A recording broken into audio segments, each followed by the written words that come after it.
अनंत कोटि श्री साईनाथ महाराज की जय हो। श्री साईं सचित्र साईं भक्तों के लिए भगवद गीता, रामायण, बाइबल, कुरान एवं गुरु ग्रंथ साहिब के समान है।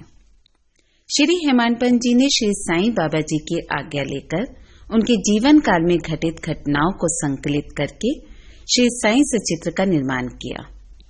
आज हम पहले अध्याय का अध्ययन करेंगे, जिसमें गेहूं पीसने वाला एक अद्भुत संत, गेहूं पीसने की कथा तथा उसका तात्पर्य का वर्णन है। पुरातन पद्धति के अनुसार श्री हेमाडपंत श्री साईं सचित्र का आरंभ वंदना करते हैं। प्रथम श्री गणेश को साष्टांग नमन करते हैं, जो कार्य को निर्विघ्न समाप्त कर उसको यशस्वी बनाते हैं कि साईं ही गणपति हैं।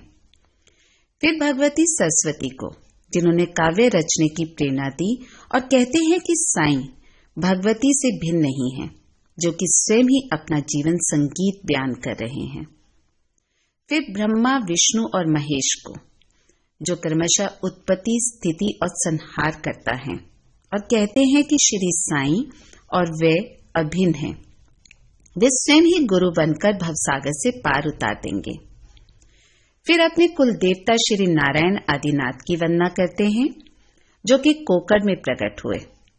कोकड़ वह भूमि है जिसे परशुराम जी ने समुद्र से निकालकर स्थापित किया था। तत्पश्चात वे अपने कुल के आदि पुरुषों को नमन करते हैं।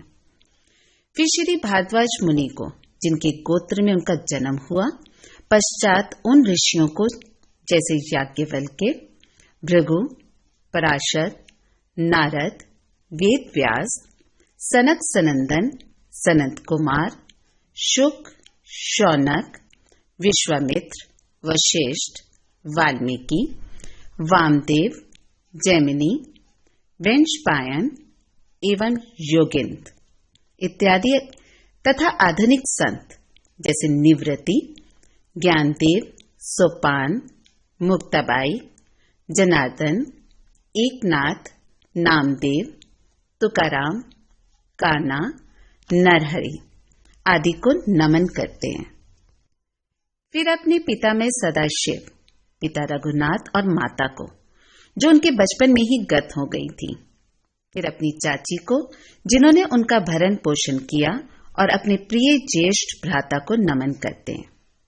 फिर पाठकों को नमन करते हैं, जिनसे उनकी प्रार्थना है कि वे एकाग्रचित होकर कथा अमृत का पान करें।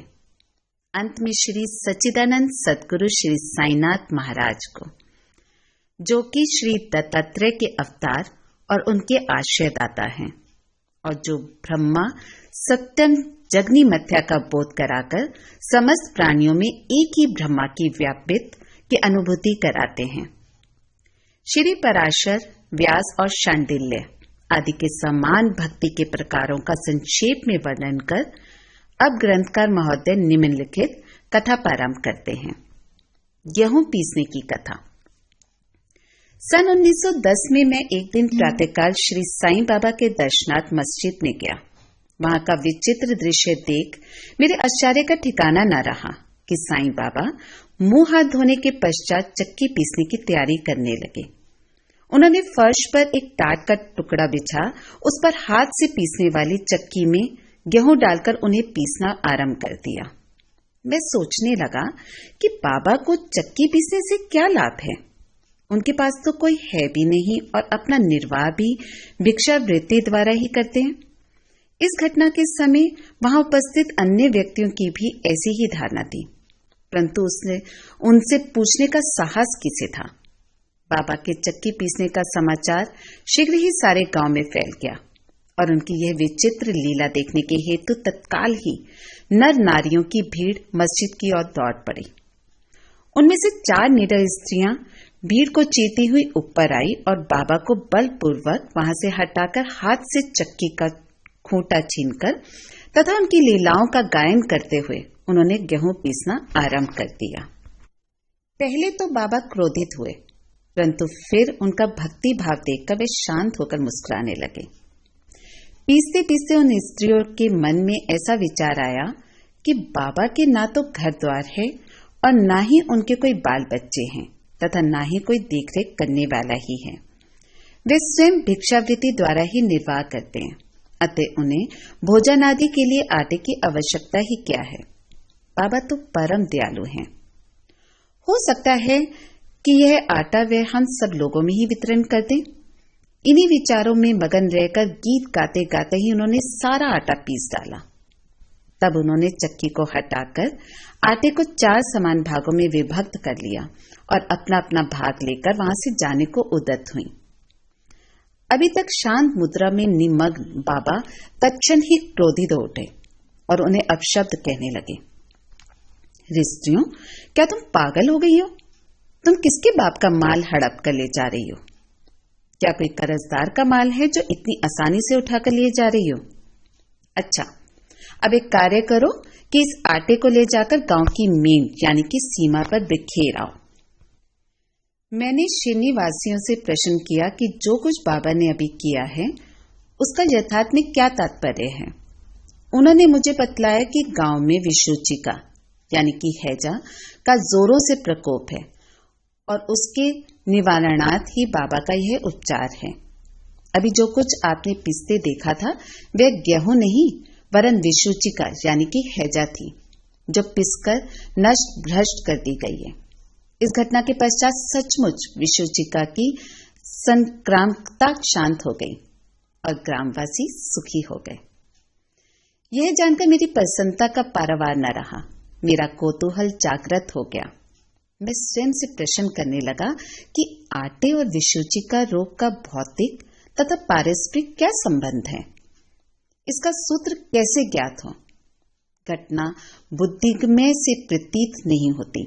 अपने हृदय की संतुष्टि के हेतु इस मधुर लीला का मुझे 4 शब्दों में महत्व अवश्य प्रकट करना चाहिए। लीला पर चिंतन करते हुए मेरा हृदय प्रफुल्लित हो उठा और इस प्रकार बाबा का जीवन चरित्र लिखने के लिए मुझे प्रेरणा मिली। यह तो सब लोगों को विदित ही है कि यह कार्य बाबा की कृपा और शुभ आशीर्वाद से सफलतापूर्वक संपन्न हो गया। आटा पीसने का तात्पर्य।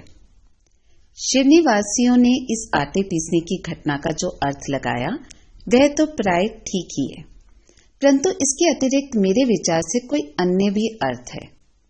बाबा शिरनी में 60 वर्षों तक रहे और इस दीर्घ काल में उन्होंने आटा पीसने का कार्य प्राय प्रतिदिन ही किया। पीसने का अभिप्राय गेहूं से नहीं वरन अपने भक्तों के पापों, दुर्भाग्यों, मानसिक तथा शारीरिक तापों से था। उनकी चक्की के 2 पाटों में ऊपर का पाट भक्ति तथा नीचे का कर्म था। चक्की का मुठिया जिससे कि वे पीसते थे वह था ज्ञान। बाबा का दृढ़ विश्वास था कि जब तक मनुष्य के हृदय से प्रवृत्तियां, आसक्ति, घृणा तथा अहंकार नष्ट नहीं हो जाते, जिनका नष्ट होना अत्यंत दुष्कर है, तब तक ज्ञान तथा आत्मानुभूति संभव ही नहीं है। यह घटना कबीरदास जी की उसके तदनुरूप घटना की स्मृति दिलाती है। कबीरदास जी एक स्त्री को अनाज पीसते देखकर अपने गुरु निपति निरंजन से कहने लगे कि मैं इसलिए रुदन कर रहा हूं कि जिस प्रकार अनाज चक्की में पीसा जाता है उसी प्रकार मैं भी भवसागर रूपी चक्की में पीसे जाने की यातना का अनुभव कर रहा हूं। उनके गुरु ने उत्तर दिया कि घबराओ नहीं, चक्की के केंद्र में जो ज्ञान रूपी दंड है उसी को दृढ़ता से पकड़ लो। जिस प्रकार तुम मुझे करते देख रहे हो उससे दूर मत जाओ, बस केंद्र की ओर ही अग्रसर होते जाओ और तब यह निश्चित है कि तुम इस भवसागर रूपी चक्की से अवश्य ही बच जाओगे। श्री सद्गुरु साईनाथ अर्पणमस्तु। शुभम भवतु।